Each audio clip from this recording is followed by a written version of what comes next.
Well, the first thing I would like to say is that there has been an ongoing review of everything that we've been doing. Actually, this review goes back to earlier this year. Obviously, it's now been accelerated and expanded upon in terms of then what happened in the run-up and during the Island Games and thereafter.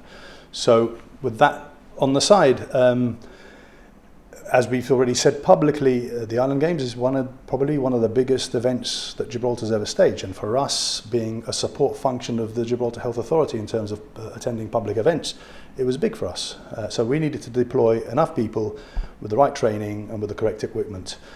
We realised early on this year that we simply weren't going to have enough volunteers for such a large event. So we approached the UK, and the UK kindly put us in touch with Guernsey. Guernsey are doing it in 2021, so it makes sense for them to come and observe in the first place. It then transpired that they would be doing a little bit more than observing. They were going to help us because we could only really commit to no more than, say, 10, 11 volunteers, and maybe 5 at any one time, even in the run-up to the last couple of weeks of the Island Games. So we were concerned.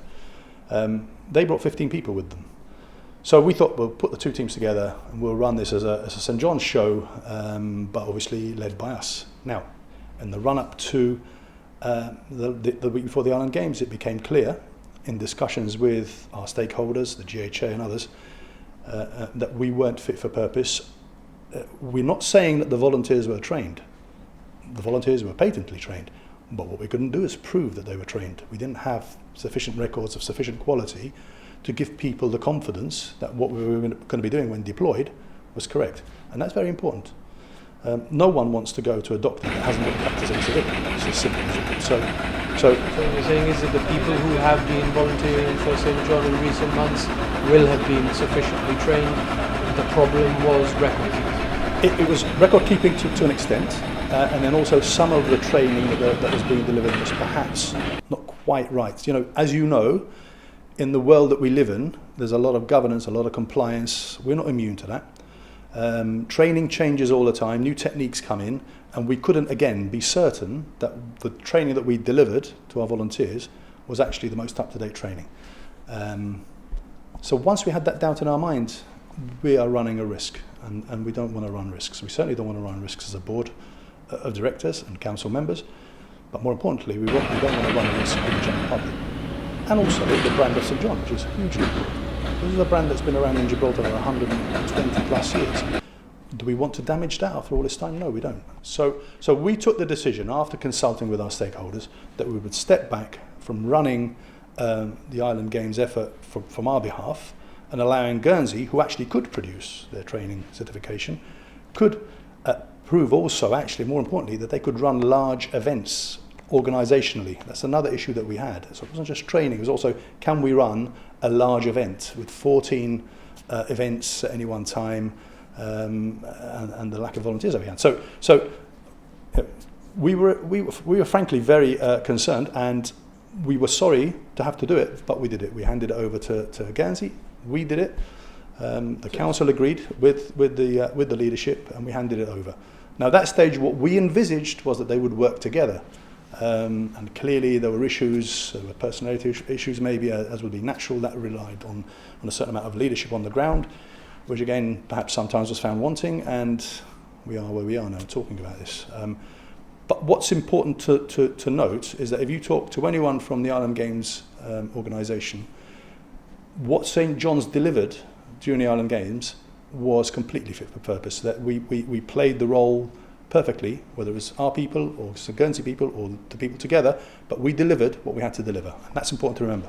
But for St John Gibraltar, how big a blow was it to have to hand over the reins to your Guernsey counterparts for, as you say, such a large event? Well, look, I think I've gone on record as saying that I personally was ashamed that we had to do that.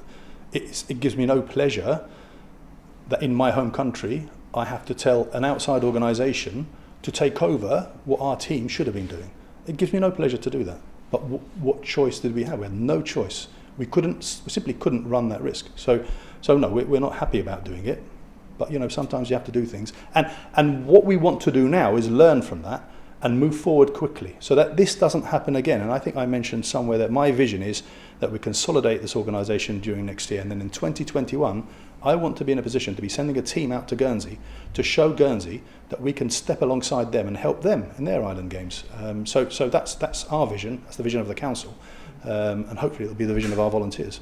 So you've said a review is currently underway. What's the scope of that review? Look, we are St John's. St John's is a UK charity. So St John's in the UK are our arbiters, if you are. They're the people that we look up to, defer to. So we have asked them completely independently to look at various issues. Actually, we had already asked them earlier this year. So this is an ongoing review. They had already released some feedback from the earlier reviews that they did, but we have now asked them to extend that into what happened in the run-up to the Island Games and then the events that happened thereafter. So we will now let them review.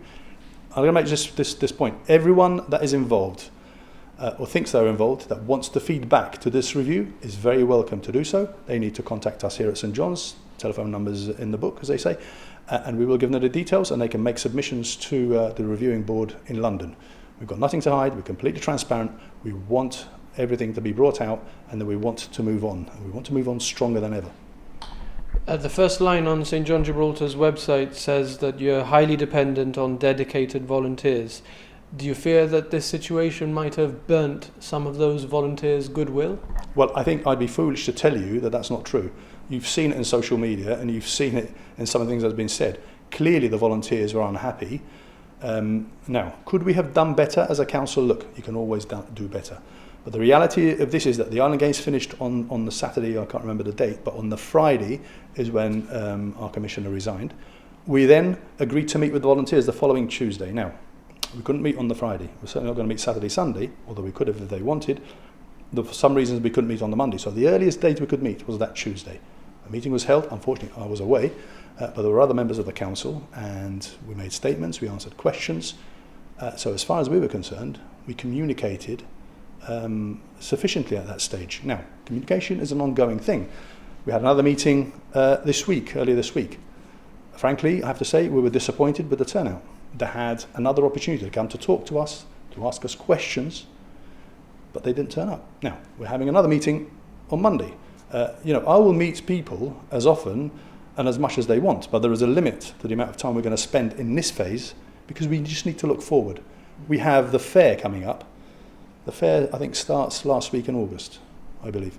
So we want to deploy to the fair. Before we deploy to the fair, we have to bring a team out from the UK to assess our volunteers, to see what training they do have, to certify that training very quickly if they're trained and well trained. It shouldn't be a problem. It's a question of just topping up, maybe, at worst. And then we move on to deploy. So typically in the past we would have deployed 6 people every night. This year we're being asked to deploy 8 people every night. So you can see the challenge that we have. We've got to get those volunteers that we have assessed and quickly back on the road, and then we need to recruit some new volunteers. I mean, we've been very lucky. We've had a lot of approaches since the Island Games. People have approached us, and people with good skill sets, nurses, people who work for the GHO already. So I can't see the gap being very large, but it's important that we have this assessment. Why? Because if you jump into one of our ambulances, you need to know that someone has looked at this and that the care that we're giving you is fit for purpose, because otherwise you'd be worried. I would be. So that's why we're doing this. We're not saying someone did anything wrong. We're just saying we can't find the records. The records aren't fit for purpose. Let's do this from scratch to give everyone the confidence that they need. You've talked about interest from new parties, but have you reached out and spoken to volunteers who had been volunteering for some time with the charity? Yes, as I mentioned earlier, we had a meeting on the Tuesday after the Saturday end of the Island Games, and then we had another meeting this Tuesday just gone. We've got another meeting on Monday at 11:30. So again, anyone that wants to turn up can turn up. There'll be some of us, we will talk through the issues, we'll field questions, allay people's fears or people's issues, and then if people thereafter then want to go one-to-one, we can do that as well. But as I said earlier, there is a limit to the amount of time that we are going to spend in this phase. People just have to trust us. When we say that we want to start from scratch and do it properly, they're going to have to trust us that we will do this. And as I said earlier also, everything we're doing is under the aegis of the UK. We can't aspire to a higher standard. They are the charity. We aspire to their standards. We are part of that charity. We're not independent, so we need to do that. I've spoken to a few of the volunteers. They suggested to me that there might be a question mark over the volunteers' confidence in the council as well, that there might be some ill feeling. What would you say to that? Well, what I would say to that is that that's understandable. No one likes to see an organisation that they have given time and effort for so long being ripped apart, which is essentially what's happened here. No one likes to see these premises empty. These premises quite often are buzzing. So it's understandable, but I have to be honest, maybe it's my generation, but reverting to social media is not the answer. We have never said that we wouldn't talk to anybody. So anybody that wants to talk to us, we're not going to bring lawyers in or anything like that. We are just people. We're just people doing a job. We are volunteers, actually, ourselves. So we give of our time. So we just want them to come in and talk to us. And look, at the end of that, if we beg to differ, then we go our separate ways. But I can just say that a lot of the stuff that has been said out there hitherto is untrue. For example, we locked the volunteers out. Not true. The doors are open today. You've seen it. You came in. In fact, you came in yourselves just now. The door is chained. The door was chained for 24 hours, less than. Why? We had roughly a couple of hundred people coming through these premises for the period of the Island Games. We didn't know who'd been in and who'd been out. We couldn't get hold of keys and passwords straight away. What do? You've got 7 ambulances. 1 ambulance you've given us, which is worth a lot of money. We're not going to leave that GBC Open Day Trust. Exactly. We're not going to keep it unprotected. So we chain the gates for less than 24 hours. So these issues bubble away. People then think about them and it feeds into their mistrust. Look, come and talk to us. The former Commissioner, Joe Chiara, resigned after volunteering for 60 years. Any comment to make on that development? Only to reiterate what I've said publicly, which is we thank him for his service. We appreciate all the years that he's volunteered for us. Without him, quite often, there wouldn't have been an ambulance going up the coast on patient transfers. It's unquestionable. But other than that, I wish him well for the future. But now it's in the hands of the review, and whatever's being said out there will be answered by that.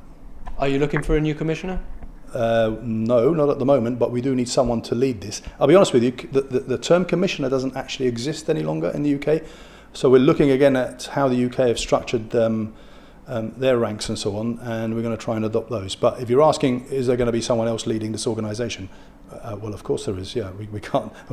Look, we need good leadership. We have to have good leadership. So, yes, we are seeking someone that can step into that and be the face of Gibraltar and organise and lead and communicate and do all the things that we need to do. Yeah. We have a challenge ahead of us. We want to be able to do the 3 things that we've always done very well and do more of. So we want to do the patient transfers, we want to do training. We train organisations for their needs, first aid needs, and we want to do public events. I think people will have noticed, for instance, recently, in a recent couple of years, we haven't actually been covering some of the public events, for instance, the GFA games. We want to fill that space again. But to do that, we need more volunteers. We don't just need a leadership team, we need more volunteers. So if there's anyone out there, of any age actually, because we've also got the young cadets, of any age that wants to join the organisation, it's a great brand.